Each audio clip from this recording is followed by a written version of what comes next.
Hello again. I'm back on the X7. Made an error last time with the fact that I didn't think the indicators had to work if you took them off. But apparently if it's two-seater, they need to work. So that's my job now, is to get them going. I'll just give you a quick overview of the bike because I didn't really do that last time. I'm a bit restricted for space, so I can't get too far back. Going by the chassis number, it is a 1981 model. Going by the casting of the wheels, it is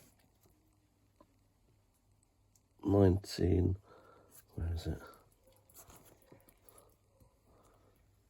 78. That's 78. Yeah, 0378. Possibly that's why it's a Q-plate. The exhausts apparently are off a Gamma. I don't know what model, what make, whatever. Q-plate.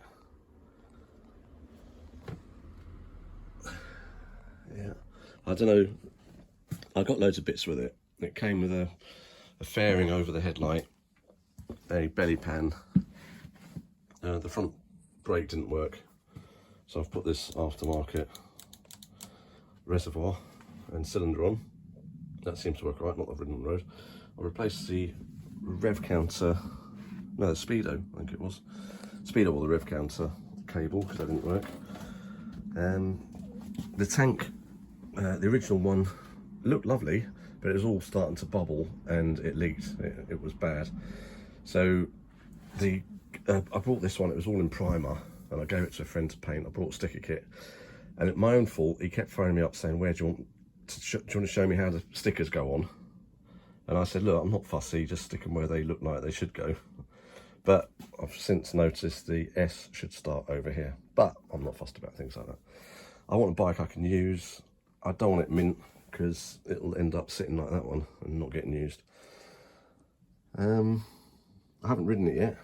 It sounds all right. I'm looking forward to giving it a go. Looks like someone's made a chain guard for it. Yeah, the indicators don't work. And I need to take the front light apart and have a look inside, because when I put the ignition on and power it up, do the indicators, it doesn't even come on in the dash. So I'm guessing there might be a problem with the switch, or the switch isn't connected somewhere. So I'll pull the headlight off. Most of the wiring seems to be in there, and have a look and see what comes up. Or I don't know if it's got any fuses. I'll have a quick look. There's a side panel, so I'll pull that off. I don't know if there's any fuses in there, and have a look. So here we go. Right, I think we're just about there. The indicators were a bit of a nightmare.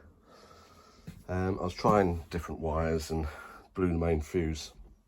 So what I did was changed it for a spade fuse, more modern one. So I've got a couple of spares just taped up there, just in case it goes again.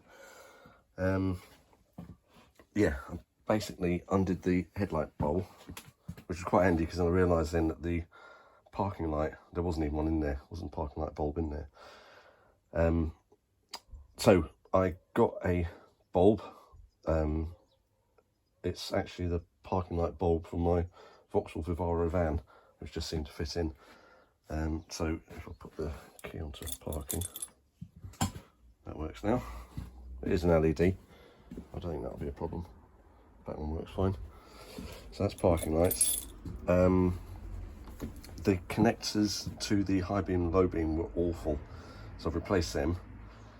And I was just going through the wiring in there to see which wires powered the indicators, and everything seemed to be working fine. I googled indicator relay on the internet, and it came back with the X7 relay, which was a 2-spade female spade at 90 degrees like a little relay box. I remember seeing it was this connector, not going anywhere. So I've just bridged that for the time being. I've ordered a relay. The relays just work from positive going through there, and as soon as the power hits the relay, it gets hot and disconnects, and then it gets cold and it reconnects and it disconnects. So that's what makes the indicators go on and off. So I bridged that, and the front two indicators worked, but the rears didn't. So I was trying different things. I had outlets and I was plugging different things in, and in the end I got a test lamp and found out the indicators weren't earthed. So earthed them, traced back the feeds, connected them up. So now I've got indicators working, obviously not flashing because I'll need to get the relay in. That's one thing I do need, is a horn. I'm sure I've got one. Let's have a look. Yeah, I did buy a horn. I think it's up there somewhere. It's easier to buy another one, only £6. So I'm going to wait till the horn comes and I'll take the headlight bowl off again. There was a couple of spare wires in there. I'll use my test light again and find out which ones do the horn, and then fix it under the yoke or somewhere. Get that working. I wish I'd known or realised, and I could have done that when I was in there before. Right, fingers crossed. Thanks for watching.